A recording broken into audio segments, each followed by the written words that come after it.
हमार दिल के धड़कन बारू, हम तो हर दर्पण के छाया बानी।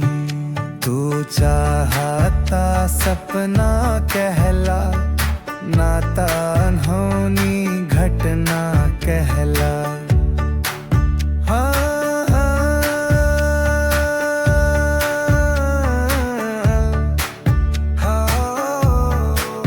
हम जवन पथ से निकल गइल बानी,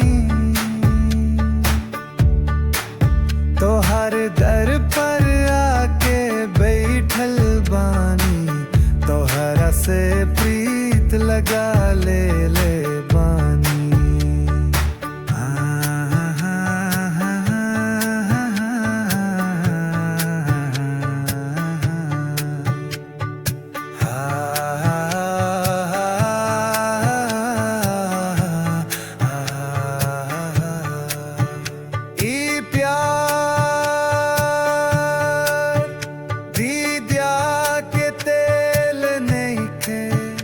दो चार घड़ी के में लिखे ईता युग युग के बंधन बा।